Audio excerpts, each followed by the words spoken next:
بیٹی کا اس طرح سے کرنا بہت بری بات ہے کہ اپنے والدین کو چھوڑ کر اس طرح سے کر لینا اور اس طرح سے اپنے طور سے نکاح کر لینا بہت غلط بات ہے، لیکن اب کر لیے ہیں تو پھر اب بجائے اس کے کہ زندگی بھر تعلقات ختم کر دیا جائے اور اس کو مزید پریشانیوں میں ڈھکل دیا جائے، یہ مناسب نہیں ہے۔ اب یہ ہے کہ دونوں کی زندگی کو سنبھال کر لے کر چلیں،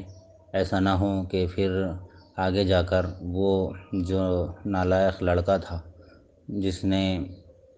بیٹی سے چھپ چھپ کر نکاح کر لیا، کہیں وہ آگے جا کر کوئی نقصان نہ پہنچائے، اس کے بجائے تعلقات کو نبھائے رکھیں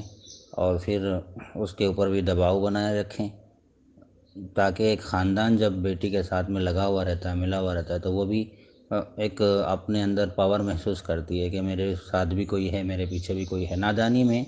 جوانی کے جذبے میں، شوق میں اس طرح کی حرکتیں کر لیتے ہیں، لیکن جب یہ نادانی اتر جاتی ہے شادی کے کچھ مہینوں کے بعد میں، تو پھر اصل حقیقت کی طرف سب آ جاتے ہیں اور پھر اپنی اپنی اصلیت ظاہر ہو جاتی ہے۔ تو اس لیے جو ہے اب جب پیچھے بیک گراؤنڈ میں خاندانی سپورٹ اگر موجود ہوتا ہے تو پھر یہ خود غرض مرد جو ہوتے ہیں وہ تھوڑا سا ڈر کے رہتے ہیں، اور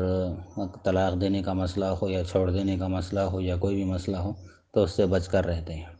اور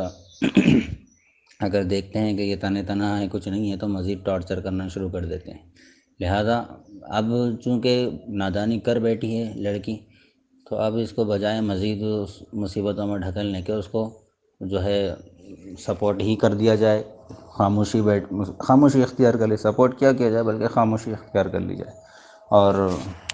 ساتھ ہے اسی طرح معلوم ہو، ان کے ساتھ ہی ہے اس طرح سے معلوم ہو، اپنا لیا جائے۔ الگ رہنا، چھوڑ دینا، اس کو اپنے پاس نہ رکھنا، یقیناً یہ ایک غیرت کی خلاف حرکت ہوئی ہے، ٹھیک ہے۔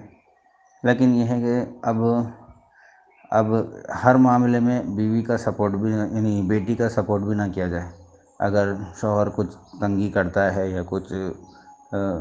غلط حرکت کرتا ہے، ظاہر بات ہے کہ جتنے بھی یہ اس طرح کے لو میرج ہوتے ہیں اس میں 90% جو ہے بعد میں جا کے جو ہے پریشانیاں ہوتی ہی ہیں۔ تو اگر کچھ کرتا ہے تو پھر اب یہاں پر ہر بات میں اپنی بیٹی کی سائڈ نہ لی جائے، بلکہ کسی بات میں سائڈ لی جائے، کسی بات میں نہ لی جائے، اس طرح سے جو ہے تاکہ اس کو بھی احساس ہوتا رہے کہ میں نے جو کیا ہے وہ غلط کیا ہے۔ اعتدال کے ساتھ میں اپنایا بھی جائے، اور بالکل بھی اتنا بھی نہ اپنا جائے کہ وہ سر پہ چڑھ کے بیٹھ جائے اور پھر اپنے شوہر کو ساتھ لے کر ماں باپ پر چڑھ آئے، اتنا بھی زیادہ سپورٹ نہ کیا جائے، اور اتنا زیادہ بھی دور نہ کیا جائے کہ شوہر اس کے اوپر حاوی ہو جائے۔ یہ دونوں طرف دیکھتے ہوئے ذرا احتیاط کے ساتھ میں تعلقات کو نبھائے رکھیں۔